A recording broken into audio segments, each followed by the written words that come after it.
Hi ಎಲ್ಲರಿಗೂ ನಮಸ್ತೆ. ನಾನು 22ನೇ ತಾರೀಕು ಇವತ್ತು ಪ್ರಜಾವಾಣಿ ಪೇಪರ್ ಅಲ್ಲಿ exam point of view, only exam point of view ಅಷ್ಟೇ ನಾನು ಆರ್ಟಿಕಲ್ಸ್ ತಗೊಂಡಿರ್ತೇನೆ. ಸೊ ಇವತ್ತು ಈ ರೀತಿ ನ್ಯೂಸ್ ಬಂದಿತ್ತು ನೋಡಿ. ಪರಿಷತ್ 5 ಸದಸ್ಯರು ಅವಧಿ ಮುಕ್ತಾಯ, 5 ಸದಸ್ಯರ ಅವಧಿ ಮುಕ್ತಾಯ ಅಂತ ಬಂದಿತ್ತು. ನ್ಯೂಸ್ ಈ ರೀತಿ ಇತ್ತು: ವಿಧಾನ ಪರಿಷತ್ಗೆ ನಾಮನಿರ್ದೇಶನಗೊಂಡು ಇದೇ 21ರಂದು ಅವಧಿ ಪೂರ್ಣಗೊಳಿಸಿದ ಅಡಗೂರು ಎಚ್ ವಿಶ್ವನಾಥ್, ಆಮೇಲೆ ಭಾರತಿ ಶೆಟ್ಟಿ, ಶಾಂತಾರಾಮ್ ಸಿದ್ದಿ, ತಳವಾರ್ ಸಾಬಣ್ಣ ಮತ್ತು ರಮೇಶ್ ಬಾಬು ಅವರು ಬೀಳ್ಕೊಡುಗೆ ಸಮಾರಂಭ ಮಂಗಳವಾರ ನಡೆಯಿತು ಅಂತ ಬಂದಿತ್ತು. ಇದೆಲ್ಲ ಇಂಪಾರ್ಟೆಂಟ್. ಇಷ್ಟು ನ್ಯೂಸ್ ಅನ್ನು ಓದುವ ಅವಶ್ಯಕತೆ ಇಲ್ಲ, ಬಟ್ ನಮಗೆ ವಿಧಾನ ಪರಿಷತ್ ಬಂದಿರೋದ್ರಿಂದ ವಿಧಾನ ಪರಿಷತ್ ಎಕ್ಸಾಮ್ ಪಾಯಿಂಟ್ ಆಫ್ ವ್ಯೂ, ಯಾಕಂದ್ರೆ ಸಂವಿಧಾನದಲ್ಲಿ ಉಲ್ಲೇಖವಿರೋದ್ರಿಂದ ವಿಧಾನ ಪರಿಷತ್ ಬಗ್ಗೆ ನಾವು ತಿಳ್ಕೊಳ್ಳೇಬೇಕಾಗುತ್ತೆ. ವಿಧಾನ ಪರಿಷತ್ ಅಂದ್ರೆ ಏನು ಅಂತಂದ್ರೆ, ವಿಧಾನ ಪರಿಷತ್ ಎನ್ನುವುದು ರಾಜ್ಯ ಶಾಸಕಾಂಗದ ಮೇಲ್ಮನೆ, ಅಪ್ಪರ್ ಹೌಸ್, ಹಿರಿಯರ ಸದನ. ಆಮೇಲೆ ಇದೊಂದು ಶಾಶ್ವತ ಸದನ, ಪರ್ಮನೆಂಟ್ ಹೌಸ್. ಇದು ವಿಸರ್ಜನೆ ಆಗುವುದಿಲ್ಲ. ವಿಧಾನಸಭೆ ವಿಸರ್ಜನೆ ಆಗುತ್ತೆ ಎಲೆಕ್ಷನ್ ಅವ್ರದ್ದು 5 years ಟೆನ್ಯೂರ್ ಮುಗಿದ ತಕ್ಷಣ. ಬಟ್ ನಮ್ಮ ಈ ವಿಧಾನ ಪರಿಷತ್ ಯಾವತ್ತೂ ವಿಸರ್ಜನೆ ಆಗೋದಿಲ್ಲ, ಪರ್ಮನೆಂಟ್ ಆಗಿರುತ್ತೆ. ಆಮೇಲೆ ಇದಕ್ಕೊಬ್ರು ಸಭಾಪತಿ ಇರ್ತಾರೆ. ಪ್ರಸ್ತುತ ಸಭಾಪತಿ ಯಾರಿದ್ದಾರೆ ಅಂದ್ರೆ ಬಸವರಾಜ್ ಹೊರಟ್ಟಿ ಅವರಿದ್ದಾರೆ. ಬಸವರಾಜ್ ಹೊರಟ್ಟಿ ಅವರಿದ್ದಾರೆ. ಆಮೇಲೆ ಉಪಸಭಾಪತಿ ಇರ್ತಾರೆ. ಉಪಸಭಾಪತಿ MK ಪ್ರಾಣೇಶ್ ಅವರಿದ್ದಾರೆ. MK ಪ್ರಾಣೇಶ್ ಇವರು ಈಗ ಪ್ರಸ್ತುತ ಉಪಸಭಾಪತಿ ಇದ್ದಾರೆ. ಆಮೇಲೆ ಇದ್ರದ್ದು ಫಸ್ಟ್ ಸಭಾಪತಿ ಯಾರಿದ್ದಾರೆ ಅಂದ್ರೆ 1952 ಅಲ್ಲಿ ನಮ್ಮ ಕರ್ನಾಟಕದ ವಿಧಾನ ಪರಿಷತ್ತಿನ ಫಸ್ಟ್ ಸಭಾಪತಿ KT ಭಾಷ್ಯಂ ಆಗಿರ್ತಾರೆ. KT ಭಾಷ್ಯಂ. ಈ ಕ್ವಶನ್ ರೇಸ್ ಆಗಿದೆ ಯಾರಿದ್ರು ಅಂತ. ಸೊ ಇಷ್ಟು ಸ್ವಲ್ಪ ಬೇಸಿಕ್ ಪಾಯಿಂಟ್ಸ್ ಗೊತ್ತಿರ್ಲಿ. ಆಮೇಲೆ ವಿಧಾನ ಪರಿಷತ್ ಬಗ್ಗೆ ಇನ್ನೂ ಒಂದ್ 2-3 ಬೇಸಿಕ್ ಪಾಯಿಂಟ್ಸ್ ಗೊತ್ತಿರ್ಲೇಬೇಕಾಗುತ್ತೆ. ವಿಧಾನ ಪರಿಷತ್ ಸದಸ್ಯರ ಅವಧಿ 6 ವರ್ಷ ಇರುತ್ತೆ. ಇವರ ನಿವೃತ್ತಿ ಪ್ರತಿ 2 ವರ್ಷಗಳಿಗೊಮ್ಮೆ 1/3 ಸದಸ್ಯರು ನಿವೃತ್ತಿ ಆಗ್ತಾರೆ. ಆಮೇಲೆ ಪ್ರಸ್ತುತ ವಿಧಾನ ಪರಿಷತ್ ಹೊಂದಿರುವ ರಾಜ್ಯಗಳು ಯಾವುವು ಅಂತ ಇದ್ರ ಮೇಲೆ ಕ್ವಶನ್ ಆಲ್ರೆಡಿ ತುಂಬಾ ಕ್ವಶನ್ ಪೇಪರ್ ಗಳಲ್ಲಿ ಬಂದಿದೆ ನೋಡಿ. 6 ರಾಜ್ಯಗಳಲ್ಲಿ ಈ ಸದ್ಯ ವಿಧಾನ ಪರಿಷತ್ ಇದೆ. ಅಂದ್ರೆ ನಮ್ಮ ಸಂವಿಧಾನದ ಪ್ರಕಾರ ಎಲ್ಲಾ ರಾಜ್ಯಗಳು ಕಡ್ಡಾಯವಾಗಿ ವಿಧಾನ ಪರಿಷತ್ ಹೊಂದಬೇಕು ಅಂತಲ್ಲ. 169 169 ಆರ್ಟಿಕಲ್ ಬರುತ್ತೆ. ಇದರ ರದ್ದತಿ ಇರಬಹುದು ಮತ್ತು ಸೃಷ್ಟಿಸೋದಿರ್ಬೋದು. ಈ ವಿಧಾನ ಪರಿಷತ್ತನ್ನ ರದ್ದತಿ ಮತ್ತು ಸೃಷ್ಟಿ ಕುರಿತಾಗಿ 169ನೇ ಒಂದು ವಿಧಿಯಲ್ಲಿ ಸಂವಿಧಾನದಲ್ಲಿ ಉಲ್ಲೇಖ ಇದೆ. ಆ ಪ್ರಕಾರ ಒಂದು 6 ರಾಜ್ಯಗಳಲ್ಲಿ ಮಾತ್ರ ಈಗ ಸದ್ಯ ವಿಧಾನ ಪರಿಷತ್ ಇದೆ. ಅಂದ್ರೆ ಉಳಿದಂತ ರಾಜ್ಯಗಳಲ್ಲಿ ವಿಧಾನ ಪರಿಷತ್ ಇಲ್ಲ, ಕೇವಲ ವಿಧಾನಸಭೆ ಮಾತ್ರ ಹೊಂದಿದ್ದಾವೆ. ಆ ರೀತಿ 6 ರಾಜ್ಯಗಳು ಯಾವ ವಿಧಾನ ಪರಿಷತ್ ಅನ್ನು ಹೊಂದಿರೋವು ಅಂತಂದ್ರೆ ನಮ್ಮ ಕರ್ನಾಟಕದಲ್ಲಿ ಇದೆ, ಆಂಧ್ರ ಪ್ರದೇಶ, ತೆಲಂಗಾಣ, ಮಹಾರಾಷ್ಟ್ರ, ಬಿಹಾರ, ಉತ್ತರ ಪ್ರದೇಶ. ಈ 6 ರಾಜ್ಯಗಳಲ್ಲಿ ವಿಧಾನ ಪರಿಷತ್ ಇದೆ. ನಾವು ಓದುವಾಗ ನಾವು ಇದನ್ನ ಟ್ರಿಕ್ ಅಲ್ಲಿ ನೆನ್ಪಿಟ್ಕೊಂತಿದ್ವಿ. ಒಂದು ತುಂಬಕ್ ಅಂತ ಟ್ರಿಕ್ ಇತ್ತು. ತುಂಬಕ್ ನೋಡಿ, ತುಂಬಕ್ ಅಂತ ಟ್ರಿಕ್ ಅಲ್ಲಿ ನಾವು ನೆನ್ಪಿಡ್ತಿದ್ವಿ. ಟಿ ಅಂದ್ರೆ ತೆಲಂಗಾಣ, ಯು ಅಂದ್ರೆ UP ಉತ್ತರ ಪ್ರದೇಶ, ಆಮೇಲೆ ಎಂ ಅಂದ್ರೆ ಮಹಾರಾಷ್ಟ್ರ, ನೆಕ್ಸ್ಟ್ ಬಿ ಅಂದ್ರೆ ಬಿಹಾರ, ಎ ಅಂದ್ರೆ ಆಂಧ್ರ ಪ್ರದೇಶ, ಆಮೇಲೆ ಕೆ ಅಂದ್ರೆ ನಮ್ ಕರ್ನಾಟಕ. ಈ ರೀತಿ ಒಂದು ಟ್ರಿಕ್ ಮಾಡಿ ನೆನ್ಪಿಟ್ಕೋಬಹುದು, ಅಥವಾ ನಿಮ್ದೇ ಯಾವ್ದಾದ್ರು ಟ್ರಿಕ್ ಇದ್ರೆ ನೀವು ನೆನ್ಪಿಟ್ಕೋಬಹುದು. ಯಾಕಂದ್ರೆ 6 ರಾಜ್ಯಗಳು ಒಮ್ಮಿಕ್ಲೆ ನೆನಪು ಬರೋದು ಕಷ್ಟ ಇರುತ್ತೆ. ಸೊ ನೆಕ್ಸ್ಟ್ ಹೋಗ್ತಾ ಇದ್ದೇನೆ. ನಮ್ಮ MLC ಆಗ್ಬೇಕಂದ್ರೆ ಏನ್ ಅರ್ಹತೆ ಬೇಕು? ಭಾರತದ ನಾಗರಿಕ ಆಗಿರ್ಬೇಕು, ಕನಿಷ್ಠ 30 ವಯಸ್ಸು ಆಗಿರ್ಬೇಕು. ಅಂದ್ರೆ ಮಿನಿಮಮ್ ಏಜ್ ಇದು 30 ವರ್ಷ ಆಗ್ಲೇಬೇಕು. ಅದಕ್ಕಿಂತ ಮುಂಚೆ MLC ಆಗ್ಲಿಕ್ಕೆ ಬರಲ್ಲ. ಇನ್ನು ಇತರೆ ಅರ್ಹತೆಗಳು: ಲಾಭದಾಯಕ ಹುದ್ದೆಯಲ್ಲಿ ಇರಬಾರ್ದು. ಲಾಭದಾಯಕ ಹುದ್ದೆ ಅಂದ್ರೆ ಏನು ಅಂತ ನಮ್ಮ ಸಂವಿಧಾನ ಉಲ್ಲೇಖಿಸಿಲ್ಲ, ಬಟ್ ಸಂವಿಧಾನದಲ್ಲಿ ಇದೇ ರೀತಿ ಇದೆ, ಲಾಭದಾಯಕ ಹುದ್ದೆ ಹೊಂದಿರಬಾರ್ದು ಅಂತ. ಇನ್ನು ಮಾನಸಿಕ ಅಸ್ವಸ್ಥನಾಗಿರಬಾರ್ದು. ಆಮೇಲೆ ವಿಧಾನ ಪರಿಷತ್ ಸದಸ್ಯರ ಆಯ್ಕೆ ವಿಧಾನ ಹೇಗಿರುತ್ತೆ ಅಂತ, ಯಾವ ರೀತಿ ಅವರನ್ನ ಆಯ್ಕೆ ಮಾಡ್ತಾರೆ ವಿಧಾನ ಪರಿಷತ್ ಸದಸ್ಯರು? ಇವ್ರಿಗೆಲ್ಲ ಜನರಲ್ ಎಲೆಕ್ಷನ್ ನಡೆಯಲ್ಲ. ನೀವೆಲ್ಲ ಅಸೆಂಬ್ಲಿಗೆ ನಡೀತಲ್ಲ, ವಿಧಾನಸಭೆಗೆ ಆ ರೀತಿ ನಡೆಯಲ್ಲ. ಸೊ ಇವ್ರನ್ನ 1/3 ಜನ ವಿಧಾನಸಭಾ ಸದಸ್ಯರು ಅಂದ್ರೆ MLA ಆಯ್ಕೆ ಮಾಡ್ತಾರೆ. ಇನ್ನ 1/3 ಸ್ಥಳೀಯ ಸಂಸ್ಥೆಗಳ ಚುನಾವಣೆಯಿಂದ ಆಯ್ಕೆ ಆಗ್ತಾರೆ. ಆಮೇಲೆ 1/12 ಪದವೀಧರ ಕ್ಷೇತ್ರ ಅಂದ್ರೆ ಡಿಗ್ರಿ ಹೋಲ್ಡರ್ಸ್ ಗಳಿಂದ. ಆಮೇಲೆ 1/12 ಶಿಕ್ಷಕರ ಕ್ಷೇತ್ರದಿಂದ. ಆಮೇಲೆ 1/6 ರಾಜ್ಯಪಾಲರು ನಾಮನಿರ್ದೇಶನ ಮಾಡ್ತಾರೆ. ಸಾಹಿತ್ಯ, ಕಲೆ, ವಿಜ್ಞಾನ ಇತ್ಯಾದಿ ಕ್ಷೇತ್ರಗಳಲ್ಲಿ ಸಾಧನೆ ಮಾಡಿದಂತಹ ವ್ಯಕ್ತಿಗಳನ್ನ, ನಮ್ಮ ಕರ್ನಾಟಕದ ವ್ಯಕ್ತಿಗಳನ್ನ ರಾಜ್ಯಪಾಲರು ನಮ್ಮ ವಿಧಾನ ಪರಿಷತ್ಗೆ ಆಯ್ಕೆಯನ್ನು ಮಾಡ್ತಾರೆ. ನಮ್ಮಲ್ಲಿ ಟೋಟಲ್ 75 ಸೀಟ್ ಇದೆ ನಮ್ಮ ವಿಧಾನ ಪರಿಷತ್. ಈ 1/3 ಅಂದ್ರೆ ಎಷ್ಟಾಯ್ತು? 1/3 ಅಂದ್ರೆ ಈ 25 ಆಯ್ತು. ಆಮೇಲೆ 1/3 ಸ್ಥಳೀಯ ಸಂಸ್ಥೆಗಳಿಂದ ಅಂದ್ರೆ ಇಲ್ಲಿಂದ 25 ಜನ ಬರ್ತಾರೆ. ಇನ್ನ 1/12 ಅಂದ್ರೆ ಅರೌಂಡ್ 7 ಜನ ಬರ್ತಾರೆ. ಇನ್ನು 1/12 ಅಂದ್ರೆ ಇಲ್ಲಿಂದ ಕೂಡ 7 ಜನ ಬರ್ತಾರೆ. ಇನ್ನು 1/6 ಅಂದ್ರೆ 11 ಜನ ಬರ್ತಾರೆ. ಸೊ ಇವೆಲ್ಲ ಕೂಡಿ 75 ಆಗುತ್ತೆ. ಆಗುತ್ತಾ ನೋಡಿ, ಇದು 50 ಆಯ್ತು. ಇಲ್ಲಿ 7 7 ಇದು 14 ಅಂದ್ರೆ 50 ಪ್ಲಸ್ 14 64 ಆಯ್ತು. 64 11 ಅಂದ್ರೆ 75. ಅಂದ್ರೆ ಈ ರೀತಿ ವಿಧಾನಸಭಾ ಸದಸ್ಯರು ಆಯ್ಕೆ ಆಗ್ತಾರೆ. ಸೊ ಇಲ್ಲಿಗೆ ಈ ನ್ಯೂಸ್ ಮುಗಿಸಿ ನೆಕ್ಸ್ಟ್ ನ್ಯೂಸ್ ಪೇಪರ್ ಅಲ್ಲಿ ಬಂದಿತ್ತು, ಏನ್ ಬಂದಿತ್ತು ಅಂತ ನೋಡ್ತಾ ಇದ್ದೇನೆ. ಇಲ್ಲೊಂದು ನ್ಯೂಸ್ ಬಂದಿತ್ತು ನೋಡಿ, ಎಕ್ಸಾಮ್ ಪಾಯಿಂಟ್ ಆಫ್ ಇದೊಂದೇ ಇಂಪಾರ್ಟೆಂಟ್, ನಾನು ಇಷ್ಟಕ್ಕೆ ಕಟ್ ಮಾಡಿದ್ದೇನೆ, ಬೇರೆ ಯಾವುದೋ ಅವಶ್ಯಕತೆ ಇಲ್ಲ ಅಂತ. ನೋಡಿ, ಇಂಜಿನಿಯರಿಂಗ್ ವಿದ್ಯಾರ್ಥಿಗಳಲ್ಲಿ ಕೌಶಲ್ಯಾಭಿವೃದ್ಧಿ, ಪ್ರಾಯೋಗಿಕ ಶಿಕ್ಷಣ ಮತ್ತು ಉದ್ಯೋಗ ಅವಕಾಶ ಸವಲತ್ತಿಗಾಗಿ ವಿಶ್ವೇಶ್ವರಯ್ಯ ತಾಂತ್ರಿಕ ವಿಶ್ವವಿದ್ಯಾಲಯವು ಅಂದ್ರೆ ವಿಟಿಯು ಗೂಗಲ್ ಜೊತೆ ಒಪ್ಪಂದ ಮಾಡಿಕೊಂಡಿದೆ.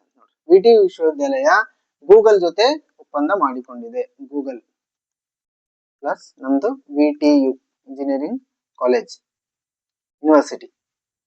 ಸೊ ಇದು ಎರಡರ ಜೊತೆ ಒಪ್ಪಂದ ಆಗಿದೆ. ಇದನ್ನ ತುಂಬಾ ಡೀಟೇಲ್ ಹೋಗುವ ಅವಶ್ಯಕತೆ ಇಲ್ಲ. ನಾನು ನೆಕ್ಸ್ಟ್ ನ್ಯೂಸ್ಗೆ ಹೋಗ್ತಾ ಇದ್ದೇನೆ. ಇವತ್ತಿನ ಪೇಪರ್ ಅಲ್ಲಿ ಈ ರೀತಿ ಒಂದು ನ್ಯೂಸ್ ಬಂದಿತ್ತು ನೋಡಿ, ವಹಿವಾಟು ಮಧ್ಯಸ್ಥಿಕೆ ಹೆಸರಿನಲ್ಲಿ ಸುಮಾರು 335 ಕೋಟಿ ಮೋಸ ಆಗಿದೆ ಅಂತ ಬಂದಿತ್ತು. ಕ್ರಿಪ್ಟೋ ಕರೆನ್ಸಿ ವಂಚನೆ ಜಾಲ ಪತ್ತೆ ಅಂತ ಬಂದಿತ್ತು. ಈ ರೀತಿ ನ್ಯೂಸ್ ಬಂದಿತ್ತು. ಇದು ತುಂಬಾ ದೊಡ್ಡ ನ್ಯೂಸ್ ಆಗಿತ್ತು. ನಮ್ಗೆ exam point of crypto currency important ಇರುತ್ತೆ. ಯಾಕಂದ್ರೆ UPSC ಪ್ರಿಲಿಮಿನರಿ ಎಕ್ಸಾಮ್ ಅಲ್ಲಿ ಕೂಡ ಕ್ರಿಪ್ಟೋ ಕರೆನ್ಸಿ ಮತ್ತು ಬ್ಲಾಕ್ ಚೈನ್ ಟೆಕ್ನಾಲಜಿ ಇದರ ರಿಗಾರ್ಡಿಂಗ್ ಕ್ವಶನ್ಸ್ ಬಂದಿದೆ. ಹಂಗಾಗಿ ಈ ನ್ಯೂಸ್ ಅನ್ನು ನಾನು ಪ್ರಜಾವಾಣಿ ಪೇಪರ್ ಅಲ್ಲಿ ಬಂದಿರೋದ್ರಿಂದ ಹಾಕೊಂಡಿದ್ದೀನಿ. ಸೊ ಕ್ರಿಪ್ಟೋ ಕರೆನ್ಸಿ ಅಂತ ಇವತ್ತಿನ ಪೇಪರ್ ಅಲ್ಲಿ ಉಲ್ಲೇಖ ಆಗಿರೋದ್ರಿಂದ ಕ್ರಿಪ್ಟೋ ಕರೆನ್ಸಿ ಅಂದ್ರೆ ಏನು ಅಂತ ನಿಮ್ಗೆ ಬೇಸಿಕ್ ಗೊತ್ತಿರಬೇಕು. ಇದು ನೋಡಿ, ಡಿಜಿಟಲ್ ಅಥವಾ ವರ್ಚುವಲ್ ಹಣ. ಕ್ರಿಪ್ಟೋ ಕರೆನ್ಸಿ ಎನ್ನುವುದು ಯಾವುದೇ ಭೌತಿಕ ರೂಪವಿಲ್ಲದ ಡಿಜಿಟಲ್ ಅಥವಾ ವರ್ಚುವಲ್ ಹಣವಾಗಿದೆ. ಅಂದ್ರೆ ಕ್ರಿಪ್ಟೋ ಕರೆನ್ಸಿ ಅಂದ್ರೆ ಈಗ ನಾವು ನೋಟ್ ನೋಡ್ತೇವಲ್ಲ, ನೋಟ್ ಇರ್ಬೋದು, ಕಾಯಿನ್ ಇರ್ಬೋದು, ಇದು ಭೌತಿಕವಾಗಿ ನೋಡ್ತೇವೆ. ಇದು ಆ ರೀತಿ ಇರಲ್ಲ. ಕ್ರಿಪ್ಟೋ ಕರೆನ್ಸಿ ಅಂದ್ರೆ ಸಿಸ್ಟಮ್ ಅಲ್ಲೇ ಇದನ್ನ ಮಾನಿಟರ್ ಮಾಡ್ತಾರೆ, ಸಿಸ್ಟಮ್ ಅಲ್ಲೇ ಇರುತ್ತೆ. ಇದೊಂದು ಬ್ಲಾಕ್ ಚೈನ್ ತಂತ್ರಜ್ಞಾನ. ನೋಡಿ, ಬ್ಲಾಕ್ ಚೈನ್ ತಂತ್ರಜ್ಞಾನದ ಮೂಲಕ ಅಂದ್ರೆ ಈ ದುಡ್ಡನ್ನು ನೀವು ನೋಡ್ಲಿಕ್ಕೆ ಆಗಲ್ಲ, ಇದು ಭೌತಿಕವಾಗಿ ದುಡ್ಡು ಇರಲ್ಲ. ಆಮೇಲೆ ಇದನ್ನ ಯಾವುದೇ ದೇಶದ ಕೇಂದ್ರೀಯ ಬ್ಯಾಂಕ್, ಉದಾಹರಣೆ ನಮ್ಮ ಭಾರತದ RBI ನಮ್ಮ ದೇಶದ ಕೇಂದ್ರೀಯ ಬ್ಯಾಂಕ್ ಅಥವಾ ಸರ್ಕಾರ ಇದನ್ನು ನಿಯಂತ್ರಿಸುವುದಿಲ್ಲ. ಇದು ಯಾರ ಅಂಡರು ನಿಯಂತ್ರಿಸಲಿಕ್ಕೆ ಸಾಧ್ಯ ಇಲ್ಲ ಕ್ರಿಪ್ಟೋ ಕರೆನ್ಸಿ ಅನ್ನೋದು. ಆಮೇಲೆ ಮೊದಲ ಬಾರಿ ಕ್ರಿಪ್ಟೋ ಕರೆನ್ಸಿ ಯಾವುದು ಬಹಿರಂಗಗೊಳ್ತಂದ್ರೆ ಬಿಟ್ ಕಾಯಿನ್ ಅನ್ನೋದು 2009 ನಲ್ಲಿ ಸತೋಶಿ ನಕಮೋಟಾ ಎಂಬ ವ್ಯಕ್ತಿಯಿಂದ ಇದನ್ನು ಪ್ರಾರಂಭವಾಯಿತು. ಬಿಟ್ ಕಾಯಿನ್ ಎನ್ನುವುದು ಮೊದಲ ಬಾರಿ ಗೊತ್ತಾಯ್ತು, ಈ ರೀತಿ ಕ್ರಿಪ್ಟೋ ಕರೆನ್ಸಿಗಳು ಇದಾವೆ ಅಂತ ಹೇಳಿ ಫಸ್ಟ್ ಬಹಿರಂಗಗೊಂಡಿರೋದು ಬಿಟ್ ಕಾಯಿನ್ ಅಂತ. ಇನ್ನು ಕೆಲವು ಕ್ರಿಪ್ಟೋ ಕರೆನ್ಸಿಗಳಿದಾವೆ, ಅವು ಯಾವ ಅಂತ ನೋಡ್ರಿ, ಎಥೇರಿಯಂ, ರಿಫೆಲ್, ಡೋಜ್ ಕಾಯಿನ್ ಮತ್ತು ಕಾರ್ಡನೋ ಅನ್ನೋದು ಇವು ಕೂಡ ಯಾವುವು ಅಂತ ಕ್ರಿಪ್ಟೋ ಕರೆನ್ಸಿ. ಎಕ್ಸಾಮ್ ಅಲ್ಲಿ ಈ ರೀತಿ ಕೇಳಬಹುದು. ಇತ್ತೀಚೆಗೆ ನ್ಯೂಸ್ ಅಲ್ಲಿ ಇದಾವೆ ಇಥೇರಿಯಂ, ರಿಫೆಲ್, ಡಿಜೋಕಾನ್ ಅಂಡ್ ಕಾರ್ಡನೋ, ಇವು ಏನು ಅಂತ ಕೇಳಬಹುದು. ಸೊ ಇವೆಲ್ಲ ಕ್ರಿಪ್ಟೋ ಕರೆನ್ಸಿಗಳು. ಇನ್ನು ಭಾರತದಲ್ಲಿ ಕ್ರಿಪ್ಟೋ ಕರೆನ್ಸಿ ನಿಯಮಗಳೇನಿದಾವೆ ಅಂತ ನೋಡ್ಕೋಬೇಕು. ಭಾರತದಲ್ಲಿ ಕ್ರಿಪ್ಟೋ ಕರೆನ್ಸಿಯನ್ನು ಅಧಿಕೃತ ನೋಟು ಅಥವಾ ನಾಣ್ಯಗಳು ಎಂದು ಬಳಸಲು ಅವಕಾಶ ಇಲ್ಲ. ಮತ್ತು ಕ್ರಿಪ್ಟೋ ಕರೆನ್ಸಿಯಿಂದ ಏನಾದರೂ ಲಾಭದಲ್ಲಿ ಹೂಡಿಕೆ ಆದ್ರೆ 30% ಆದಾಯ ತೆರಿಗೆ ಕಟ್ಟಬೇಕಾಗುತ್ತೆ.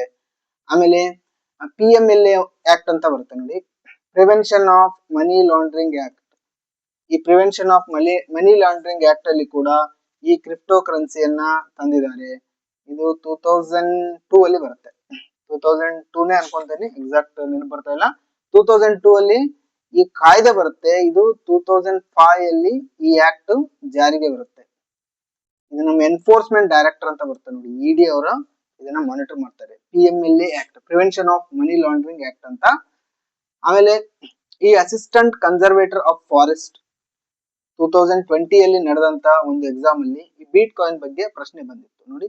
ಬೀಟ್ ಕಾಯಿನ್ ಎಂಬುದು ಈ ಕೆಳಗಿನಲ್ಲಿ ಯಾವುದಕ್ಕೆ ಉದಾಹರಣೆಯಾಗಿದೆ ಅಂತ ಬಂದಿತ್ತು. ಈ ರೀತಿ ಆಪ್ಷನ್ಸ್ ಇತ್ತು ನೋಡಿ, ಪ್ಲಾಸ್ಟಿಕ್, ಡಿಜಿಟಲ್ ಅಥವಾ ಕ್ರಿಪ್ಟೋ ಕರೆನ್ಸಿ, ಕ್ರೆಡಿಟ್ ಕಾರ್ಡ್ ಅಂತ. ಸೊ ನಾವು ಆಲ್ರೆಡಿ ಓದಿರೋದ್ರಿಂದ ಇದೊಂದು ಡಿಜಿಟಲ್ ಅಥವಾ ಕ್ರಿಪ್ಟೋ ಕರೆನ್ಸಿ ಅಂತ ಗೊತ್ತಿದೆ. ಆಮೇಲೆ ನೆಕ್ಸ್ಟ್ ಕ್ವಶನ್ ಇನ್ನೊಂದು ಬಂದಿತ್ತು ಇದೇ ರೀತಿಯಲ್ಲಿ, SSC CGL 2021 ಅಂದ್ರೆ staff selection commission combined graduate level exam ಅಂತ. ಇದು 2021 ನಲ್ಲಿ ನಡೆದಿರೋದು. ಈಗ ನಮ್ಮ ಪೋಸ್ಟ್ ಆಫೀಸ್ ಅಲ್ಲಿ ನೀವು ಕೆಲಸ ಮಾಡಲು ಇಚ್ಛೆ ಇದ್ರೆ ಈ ಎಕ್ಸಾಮ್ ಅನ್ನು ಪಾಸ್ ಮಾಡಿ ಬರ್ಬೇಕಾಗುತ್ತೆ. So combined graduate level SSC ಅವರು ನಡೆಸುವಂತ ಈ ಎಕ್ಸಾಮ್ ಅನ್ನು ನೀವು ಕ್ಲಿಯರ್ ಮಾಡಿದಾಗ ಪೋಸ್ಟಲ್ ಅಸಿಸ್ಟೆಂಟ್, P ಅಂತ ಕರೀತಾರೆ, ಪೋಸ್ಟಲ್ ಅಸಿಸ್ಟೆಂಟ್ ಆಗಿ ನೀವು ಜಾಯ್ನ್ ಆಗ್ಬಹುದು. ಸೊ ಆ ಎಕ್ಸಾಮ್ ಅಲ್ಲಿ ಕೇಳಿದಂತ ಕ್ವಶನ್ ಈ ರೀತಿ ಇತ್ತು, ಬೀಟ್ ಕಾಯಿನ್ ಅನ್ನು ಅಧಿಕೃತ ಕರೆನ್ಸಿಯಾಗಿ ಲೀಗಲ್ ಟೆಂಡರ್ ಸ್ವೀಕರಿಸಿದ ವಿಶ್ವದ ಮೊದಲ ದೇಶ ಯಾವುದು ಅಂತ ಕ್ವಶನ್ ಬಂದಿತ್ತು. ಅದು ಯಾವ ದೇಶ ಅಂದ್ರೆ ಎಲ್ ಸಾಲ್ವೆಡಾರ್. ಅಂದ್ರೆ 2021ರಲ್ಲಿ ಎಲ್ ಸಾಲ್ವೆಡಾರ್ ದೇಶವು ಬಿಟ್ ಕಾಯಿನ್ ಅನ್ನು ತನ್ನ ಅಧಿಕೃತ ದೇಶೀಯ ಕರೆನ್ಸಿಯಾಗಿ ಅಂಗೀಕರಿಸಿದ ವಿಶ್ವದ ಮೊದಲ ದೇಶ ಅಂತ ಎನಿಸ್ಕೊಳ್ಳುತ್ತೆ. ಸೊ ನೆಕ್ಸ್ಟ್ ನ್ಯೂಸ್ಗೆ ಹೋಗ್ತಾ ಇದ್ದೇನೆ. ನೆಕ್ಸ್ಟ್ ನ್ಯೂಸ್ ನೋಡಿ, ಕಾಮನ್ವೆಲ್ತ್ ಗೇಮ್ಸ್ ನಾಳೆಯಿಂದ ಅಂತ ಬಂದಿತ್ತು. ಕಾಮನ್ವೆಲ್ತ್ ಗೇಮ್ಸ್ ನಾಳೆಯಿಂದ ಅಂತ ಇವತ್ತಿನ ಪೇಪರ್ ಅಲ್ಲಿ ಇಷ್ಟು ದೊಡ್ಡ ಆರ್ಟಿಕಲ್ ಬಂದಿತ್ತು. ಇಲ್ಲಿ ಶಂಕರ್ ಮಹಾದೇವನ್ ಬಂದಿತ್ತು, ರಶ್ಮಿಕಾ ಮಂದಣ್ಣ ಮೇಡಮ್ ಅವ್ರದ್ದು ಹೆಸರು ಬಂದಿತ್ತು, ಗ್ಲಾಸ್ಗೋದಲ್ಲಿ ನಡೆಯುತ್ತೆ ಅಂತ ಬಂದಿತ್ತು. ಸೊ ಇದು ಕಾಮನ್ವೆಲ್ತ್ ಗೇಮ್ಸ್ ಇಂಪಾರ್ಟೆಂಟ್ ಗೇಮ್ಸ್ ಆಗಿರೋದ್ರಿಂದ ಇದರಲ್ಲಿ basic point exam point of view ಗೊತ್ತಿರಬೇಕಂತ ಸ್ವಲ್ಪ ಪಾಯಿಂಟ್ಸ್ ಹಾಕೊಂಡಿದ್ದೇನೆ. ಕಾಮನ್ವೆಲ್ತ್ ಗೇಮ್ಸ್ ಇದರ ಇತಿಹಾಸ ಏನಪ್ಪಾ ಅಂದ್ರೆ ಇದು ಯಾವಾಗ ಆರಂಭ ಆಗುತ್ತೆ, 1930. ಆಮೇಲೆ ಮೊದಲ ಆಯೋಜನೆ ಎಲ್ಲಿ ಆಗುತ್ತೆ ಅಂದ್ರೆ ಹ್ಯಾಮಿಲ್ಟನ್ ಕೆನಡಾದಲ್ಲಿ ಫಸ್ಟ್ ಆಯೋಜನೆ ಆಗುತ್ತೆ. ಈ ಕಾಮನ್ವೆಲ್ತ್ ಗೇಮ್ಸ್ ಅನ್ನ ಸಂಸ್ಥಾಪಕರು ಯಾರು, ರಾಬಿನ್ಸನ್ ಅನ್ನುವ ವ್ಯಕ್ತಿ ನೋಡಿ, ರಾಬಿನ್ಸನ್. ಆಮೇಲೆ ಇದು ಎಷ್ಟು ವರ್ಷಗಳಿಗೊಮ್ಮೆ ನಡೆಯುತ್ತೆ ಅಂದ್ರೆ 4 ವರ್ಷಗಳಿಗೊಮ್ಮೆ ಕಾಮನ್ವೆಲ್ತ್ ಗೇಮ್ಸ್ ನಡೆಯುತ್ತೆ. ಆಲ್ಮೋಸ್ಟ್ ಎಲ್ಲ 4 ವರ್ಷ ನೋಡಿ, ಫಿಫಾ ವರ್ಲ್ಡ್ ಕಪ್ ಕೂಡ 4 ವರ್ಷಕ್ಕೊಮ್ಮೆ ನಡೆಯುತ್ತೆ. ಅದು ಕೂಡ 1930ಯಲ್ಲೇ ಸ್ಟಾರ್ಟ್ ಆಗಿದೆ ಅನ್ಕೊಂತೇನೆ, ಕನ್ಫರ್ಮ್ ಗೊತ್ತಿಲ್ಲ. ಮೇ ಬಿ 1930ಯಲ್ಲೇ FIFA World Cup first time ಆಗಿತ್ತು. ಆಮೇಲೆ ಆಡಳಿತ ಸಂಸ್ಥೆ ಕಾಮನ್ವೆಲ್ತ್ ಗೇಮ್ಸ್ ಫೆಡರೇಷನ್. ಆಮೇಲೆ ಕೇಂದ್ರ ಕಚೇರಿ ಎಲ್ಲಿದೆ, HQ. Commonwealth games HQ London United Kingdom ಅಲ್ಲೇ ಇರುತ್ತೆ. ಯಾಕಂದ್ರೆ ಫಸ್ಟ್ ಕಾಮನ್ವೆಲ್ತ್ ಗೇಮ್ಸ್ ಓನ್ಲಿ ಈ ಬ್ರಿಟಿಷರು ಎಲ್ಲೆಲ್ಲಿ ರೂಲ್ ಮಾಡಿದಾರಲ್ಲ ಆ ಕಂಟ್ರೀಸ್ ಮಾತ್ರ ಆಡ್ತಾ ಇದ್ವು. ಆಮೇಲೆ ಬರ್ತಾ ಬರ್ತಾ ಒಂದಿಷ್ಟು ಬ್ರಿಟಿಷ್ ರೂಲ್ ಮಾಡದೇ ಇರೋ ದೇಶಗಳು ಕೂಡ ಇದರಲ್ಲಿ ಭಾಗವಹಿಸ್ತಾ ಇದ್ದಾವೆ. ಫಸ್ಟ್ ಅವ್ರಿಷ್ಟೇ ಭಾಗವಹಿಸ್ತಿದ್ರು, ಈಗ ಈ ಮೊಜಾಂಬಿಕ್ ಅಂತ ಒಂದು ದೇಶ ಭಾಗವಹಿಸುತ್ತೆ, ಅಲ್ಲಿ ಬ್ರಿಟಿಷ್ ಆಳ್ವಿಕೆ ನಡೆಸಿಲ್ಲ. ಸೊ ಇದಕ್ಕ ಅಡ್ಡ ಹೆಸರು ಇದೆ ಈ ಗೇಮ್ಸ್ಗೆ, ಫ್ರೆಂಡ್ಲಿ ಗೇಮ್ಸ್ ಅಂತಾನು ಕರೀತಾರೆ ಈ ಕಾಮನ್ವೆಲ್ತ್ ಗೇಮ್ಸ್ ಅನ್ನ. ಈ ಕಾಮನ್ವೆಲ್ತ್ ಗೇಮ್ಸ್ 1930ಯಲ್ಲಿ ಸ್ಟಾರ್ಟ್ ಆಗುತ್ತೆ, ಆದ್ರೆ 2 ಬಾರಿ ಮಾತ್ರ ಇದು ನಡೆದಿಲ್ಲ. ಅಂದ್ರೆ 1942 ಮತ್ತು 1946 ಅಲ್ಲಿ ಕಾಮನ್ವೆಲ್ತ್ ಗೇಮ್ಸ್ ನಡೆದಿಲ್ಲ. ಯಾಕೆ ನಡೆದಿಲ್ಲ ಅಂದ್ರೆ ಎರಡನೇ ಮಹಾಯುದ್ಧ, ಅದರಲ್ಲಿ ವಿಶ್ವದಲ್ಲಿ 2ನೇ ಮಹಾಯುದ್ಧ ನಡೆದಿರೋದ್ರಿಂದ ಆ ಟೈಮ್ ಅಲ್ಲಿ ಕಾಮನ್ವೆಲ್ತ್ ಗೇಮ್ಸ್ ನಡೆದಿಲ್ಲ. ಆಮೇಲೆ ಕಾಮನ್ವೆಲ್ತ್ ಗೇಮ್ಸ್ ಗೆ ಫಸ್ಟ್ ಇಂದಾನು ಕಾಮನ್ವೆಲ್ತ್ ಗೇಮ್ಸ್ ಅಂತ ಕರಿತಾ ಇದ್ರ ಅಂತೆ ಅಂದ್ರೆ ಇಲ್ಲ ನೋಡಿ, ಫಸ್ಟ್ ಗೆ ಇದಕ್ಕೆ ಬ್ರಿಟಿಷ್ ಎಂಪೈರ್ ಗೇಮ್ಸ್ ಅಂತ ಕರಿತಿದ್ರು. ಆಮೇಲೆ 1978 ರಿಂದ ಕಾಮನ್ವೆಲ್ತ್ ಗೇಮ್ಸ್ ಅಂತ ಕರಿತಾ ಇದ್ದಾರೆ.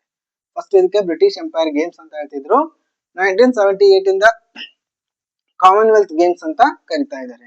ಇನ್ನ ಭಾರತಕ್ಕೆ ಕಾಮನ್ವೆಲ್ತ್ ಗೇಮ್ಸ್ ಏನ್ ಸಂಬಂಧ, ಭಾರತಕ್ಕೆ ಕಾಮನ್ವೆಲ್ತ್ ಗೇಮ್ಸ್ ಅಲ್ಲಿ ಭಾರತದ ಪಾತ್ರ ಅಂತ ನಾವು ನೋಡ್ಕೋಬೇಕಾಗುತ್ತೆ. ಭಾರತ ಮೊದಲ ಬಾರಿ 1934 ಅಲ್ಲಿ ಲಂಡನ್ ನಲ್ಲಿ ನಡೆದಂತ ಕಾಮನ್ವೆಲ್ತ್ ಗೇಮ್ಸ್ ಅಲ್ಲಿ ಭಾಗವಹಿಸಿತ್ತು. ಅವಾಗ ನಮ್ಮ ದೇಶದಲ್ಲಿ ಬ್ರಿಟಿಷರು ಆಳ್ವಿಕೆ ಇತ್ತು.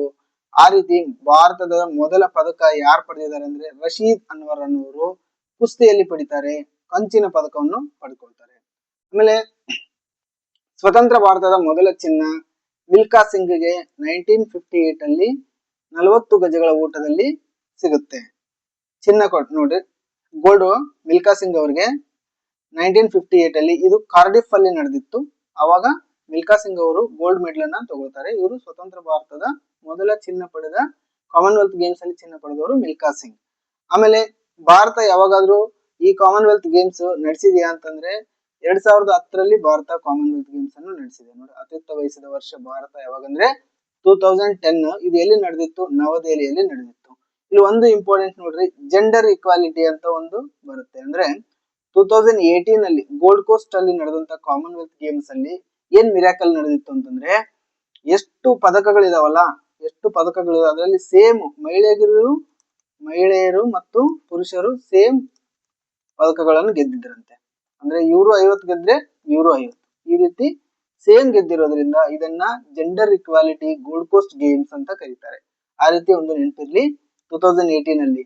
ಇನ್ನ ಕಿಂಗ್ಸ್ ಬ್ಯಾಟನ್ ರಿಲೇ ಅಂದ್ರೆ ಒಲಿಂಪಿಕ್ಸ್ ಜ್ಯೋತಿ ಓಟದ ಮಾದರಿಯಲ್ಲಿ ಕಾಮನ್ವೆಲ್ತ್ ಕ್ರೀಡಾಕೂಟಕ್ಕೂ ಮುನ್ನ ಕಿಂಗ್ಸ್ ಬ್ಯಾಟನ್ ರಿಲೇ ನಡೆಸುವುದು ಸಂಪ್ರದಾಯ. ಅಂದ್ರೆ ಒಲಿಂಪಿಕ್ಸ್ ಗೇಮ್ ಸ್ಟಾರ್ಟ್ ಆಗೋದಕ್ಕಿಂತ ಮುಂಚೆ ಏನ್ ಆ ಕ್ರೀಡಾ ಜ್ಯೋತಿಯನ್ನು ಹಿಡಿದು ಒಂದು ವಾಕ್ ಮಾಡ್ತಾರೆ, ಓಡ್ತಾರಲ್ಲ, ಅದೇ ರೀತಿ ಕಾಮನ್ವೆಲ್ತ್ ಗೇಮ್ಸ್ ನಡೆಯುವಾಗಲೂ ಕೂಡ ಈ ಕಿಂಗ್ಸ್ ಬ್ಯಾಟನ್ ರಿಲೇ ಅಂದ್ರೆ ಒಲಿಂಪಿಕ್ ಜ್ಯೋತಿ ರೀತಿ ಹಿಡ್ಕೊಂಡು ಹೋಗ್ತಾರೆ. ಅದನ್ನ ಏನಂತ ಕರೀತಾರೆ ಅಂದ್ರೆ ಕಿಂಗ್ಸ್ ಬ್ಯಾಟನ್ ರಿಲೇ ಅಂತ ಕರೀತಾರೆ. ಇನ್ನು 2026 ಕಾಮನ್ವೆಲ್ತ್ ಗೇಮ್ಸ್ ಇನ್ನು ಸ್ಟಾರ್ಟ್ ಆಗ್ತಾ ಇದಾವೆ, ಆಗ್ತಾ ಇದಾವೆ. ಅದು ಎಲ್ಲಿ ಆಗ್ತಾ ಇದೆ ಅಂದ್ರೆ ಗ್ಲಾಸ್ಗೋ ಎಲ್ಲಿ ಬರುತ್ತೆ, ಸ್ಕಾಟ್ಲೆಂಡ್ ಅಲ್ಲಿ ಬರುತ್ತೆ. ಇನ್ನ ಈ ಕ್ರೀಡೆಯಲ್ಲಿ ಈ ಟೂರ್ನಮೆಂಟ್ ಅಲ್ಲಿ 10 ಕ್ರೀಡೆಗಳು ನಡೀತಾ ಇದಾವೆ. 8 ವಿಭಾಗಗಳಲ್ಲಿ ಸ್ಪರ್ಧೆ, 10 ಕ್ರೀಡೆಗಳು. ಇನ್ನು ಭಾರತದಿಂದ 135 ಅಥ್ಲೆಟ್ಗಳು ಇದರಲ್ಲಿ ಭಾಗವಹಿಸ್ತಾ ಇದ್ದಾರೆ. ಭಾರತ ಇಂದಿನ ಸಾಧನೆ ಅಂದ್ರೆ ಕಾಮನ್ವೆಲ್ತ್ ಗೇಮ್ಸ್ ಪ್ರೀವಿಯಸ್ ಗೇಮ್ಸ್ ಅಲ್ಲಿ ಭಾರತ ಏನ್ ಸಾಧನೆ ಮಾಡಿದೆ ಅಂತಂದ್ರೆ, ಇನ್ನ 2022 ಅಲ್ಲಿ ನಡೆದಿದ್ದಂತೂ ಬರ್ಮಿಂಗ್ಹ್ಯಾಮ್ ಅಲ್ಲಿ ನಡೆದಿತ್ತು. ಈಗ 2026 ಅಲ್ಲಿ ಗ್ಲಾಸ್ಗೋದಲ್ಲಿ ನಡೀತಾ ಇದೆ. ನೋಡಿ, 4 ವರ್ಷಗಳಿಗೊಮ್ಮೆ ನಡೀತಾ ಇದೆ. ಲಾಸ್ಟ್ ಟೈಮ್ ಇಂಡಿಯಾ 4th ಬಂದಿತ್ತು. ಆಮೇಲೆ ಈ ಅಂದ್ರೆ ಹೈಯೆಸ್ಟ್ ಯಾವ ಟೈಮ್ ಅಲ್ಲಿ ಇಂಡಿಯಾ ಹೈಯೆಸ್ಟ್ ಪದಕಗಳನ್ನು ಗೆದ್ದಿತ್ತು ಅಂದ್ರೆ 2010 ನಮ್ಮ ನವದೆಹಲಿಯಲ್ಲಿ ನಡೆದಾಗ 101 ಪದಕಗಳನ್ನು ಪಡೆದು ಭಾರತ ಕಾಮನ್ವೆಲ್ತ್ ಗೇಮ್ಸ್ ಅಲ್ಲಿ 2ನೇ ಪ್ರೈಸ್ ಅನ್ನು ತಗೊಂಡಿತ್ತು, 2ನೇ ಪ್ಲೇಸ್ ಅಲ್ಲಿ ಬಂದಿತ್ತು. ಇದು ಹೈಯೆಸ್ಟ್ ಸಾಧನೆ ಭಾರತದ್ದು. ಇನ್ನ 2030ರಲ್ಲಿ ಇದು ಈಗ ಗ್ಲಾಸ್ಗೋದಲ್ಲಿ ನಡೀತಾ ಇದೆ. ಇನ್ನು 2030 ಇದು ನಮ್ಮ ಅಹಮದಾಬಾದ್ ಗುಜರಾತ್ ನಲ್ಲಿ ನಡೆಯಲಿದೆ. ಅಹಮದಾಬಾದ್ ಗುಜರಾತ್ ಇಲ್ಲಿ ಕಾಮನ್ವೆಲ್ತ್ ಗೇಮ್ಸ್ ನಡೆಯೋದಿದೆ. ಇನ್ನ ನೆಕ್ಸ್ಟ್ ನ್ಯೂಸ್ ಹೋಗ್ತೇನೆ ನಾನು. ನೋಡಿ, ವಿಶ್ವ ವಿಜೇತ ತಂಡ ಕಟ್ಟಿದ ಲಾ ರೋಜಾ ಅಂತ ಬಂದಿತ್ತು. ಅಂದ್ರೆ FIFA World cup FIFA football world cup Spain ಗೆದ್ದಿದೆ. ನಿಮ್ಗೆಲ್ಲ ಗೊತ್ತೇ ಇದೆ, ಪೇಪರ್ ಅಲ್ಲಿ ದೊಡ್ಡ ನ್ಯೂಸ್ ಬಂದಿತ್ತು. ಈ ಲಾ ರೋಜಾ ಅಂದ್ರೆ ಸ್ಪೇನ್ ಫುಟ್ಬಾಲ್ ಟೀಮ್ ಗೆ ಲಾ ರೋಜಾ ಅಂತ ಹೇಳ್ತಾರೆ. ಅಂದ್ರೆ ರೆಡ್ ಒನ್ ಅಂತ ಇದ್ರ ಅರ್ಥ. ರೆಡ್ ಒನ್, ಸ್ಪೇನ್ ನ ಫುಟ್ಬಾಲ್ ಟೀಮ್ ಗೆ ಲಾ ರೋಜಾ ಅಂತ ಹೇಳ್ತಾರೆ. ಈ ರೀತಿ ನ್ಯೂಸ್ ಬಂದಿತ್ತು.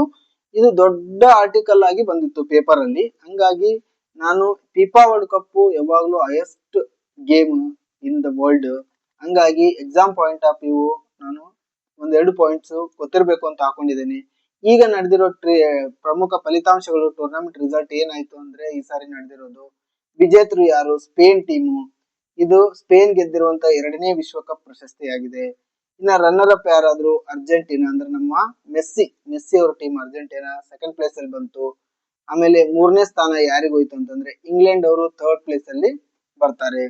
ಈ ಸಾರಿ ಎಲ್ಲಿ ನಡೆದಿತ್ತು 2026ರ ಫಿಫಾ ವರ್ಲ್ಡ್ ಕಪ್ ಅಂದ್ರೆ USA, ಮೆಕ್ಸಿಕೋ, ಕೆನಡಾ. ನೋಡಿ, ಯುಎಸ್ ಮೇಲೆ ಕೆನಡಾ ಬರುತ್ತೆ, ಆಮೇಲೆ ಅಮೆರಿಕದ ಕೆಳಗೆ ಮೆಕ್ಸಿಕೋ ಬರುತ್ತೆ. ಇವೇ 3 ರಾಷ್ಟ್ರಗಳು ಫಿಫಾ ವಿಶ್ವಕಪ್ ಅನ್ನ ನಡೆಸಿದ್ವು ಈ ಸಾರಿ.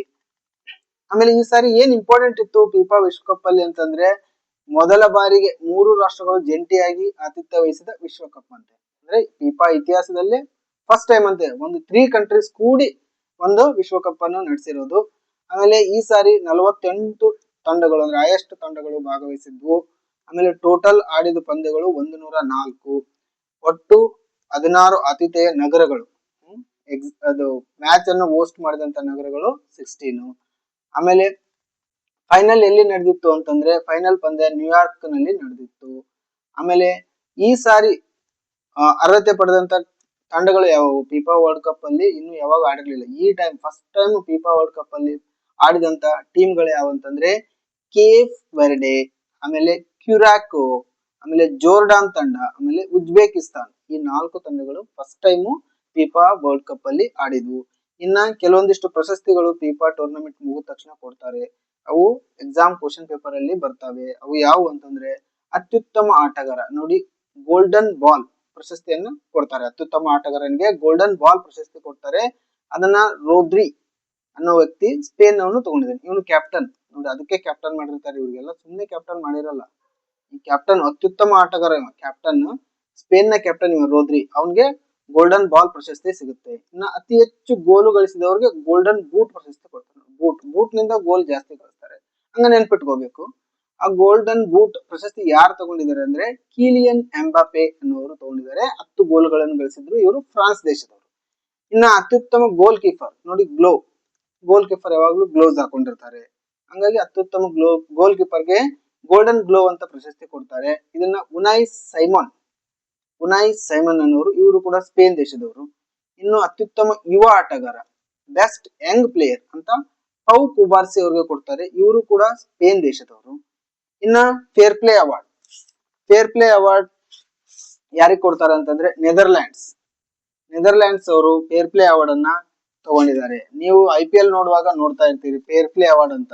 ನಮ್ಮ IPL ನೋಡುವಾಗ ಆಲ್ಮೋಸ್ಟ್ ಯಾವ ಟೀಮ್ ಇರುತ್ತಂದ್ರೆ ಚೆನ್ನೈ ಟೀಮ್ ಅವರು ಫೇರ್ ಪ್ಲೇ ಅವಾರ್ಡ್ ಅನ್ನ ತಗೊಂಡಿರ್ತಾರೆ.